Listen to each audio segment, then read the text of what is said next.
We've seen a real kind of like a increase in pace.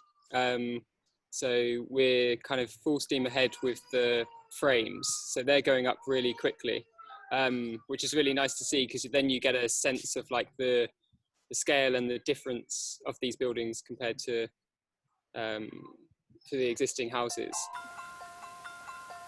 I think yesterday there were 45 frames up. They're kind of averaging around 10 frames per week. Yeah. So they're really, going quite quickly now. So we've split the building works into 3 work packages. The first one being the foundations for the house and latrine. And we kind of sweeped across the map, starting from the centre of the Malaria region, moving outwards, and then we're going with the frames from the north down to the coastal region. Then will be followed by work package 3, which is the kind of fixings and finishings. And like Otis said, you know, we bring in the kind of wet trades, these on-site installation type jobs, compared with assembling a prefab frame. There's not been any delay in the kind of transport of the prefab frames from Dar to this point. There was a slight error with the machine, and the engineer was supposed to come from South Africa, and they had to try a kind of temporary Skype maintenance solution. So when the LGS members are made, they kind of come on a steel roll, like 0.75 mil sheet steel, which is then bent in 2 directions, and it's also cut into lengths set by the computer models. And they also punch holes to show where they should be bolted together. So the whole design is built in 3D and then translated into digital information this machine can read. And then out pops steel members, which then then you start assembling it kind of on site.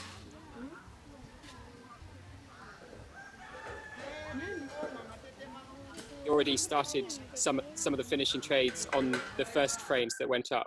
So they're currently installing the wire mesh, which then you put the cement render onto. But I think like at the kind of peak of activity, there'll be somewhere around 36 different teams across all the different villages, all working at the same time.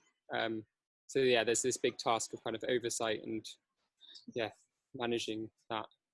Basically, we as Eco Homes have been specialized in this kind of construction, which is a light gauge steel construction. So it's something that we are the main, we specialize in that thing. And the way the houses are made right now, it's like something very, very nice. The houses are like cheaper, and it's going to be quick in constructing them. So in a way, it's a really good thing.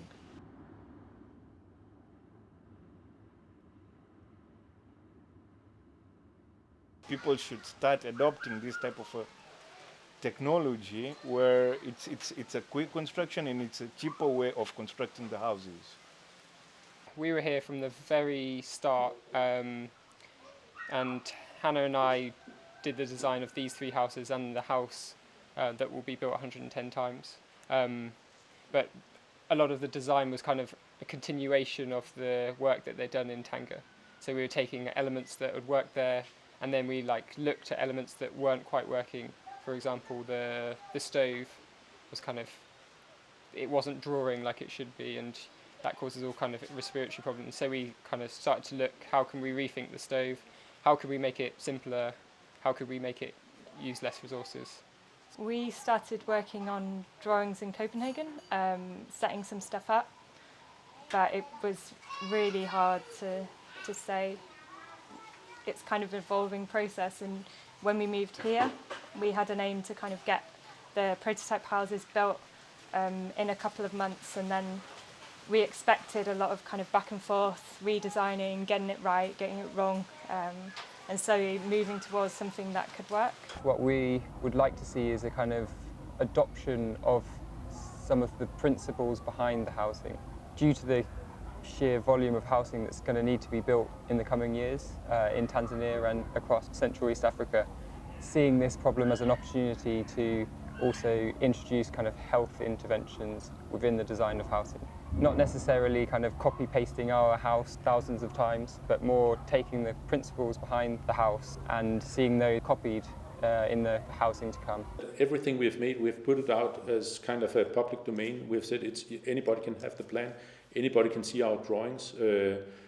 We would be happy if people want to copy it. We don't think we can protect it. It wouldn't make any sense to try to patent it. It's not our ambition. On the contrary, we would be happy to see it spreading out. So we're trying our best to kind of get it out for discussion. But of course, the big challenge is to get it out in the rural communities in Africa. And maybe we should talk a little bit about the economy of these houses, because there is this perception that a mud hut is for free. You get a mud hut, just you build it yourself, it doesn't cost anything.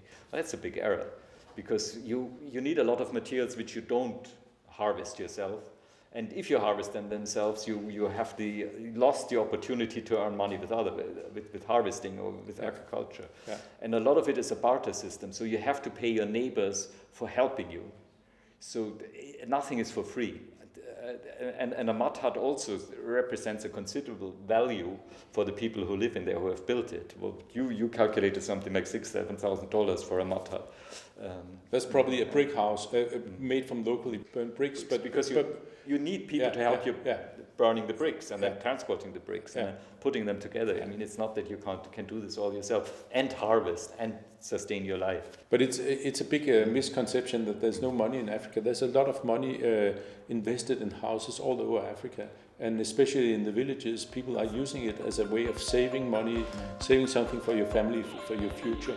It's a kind of secure way to put your money in a house.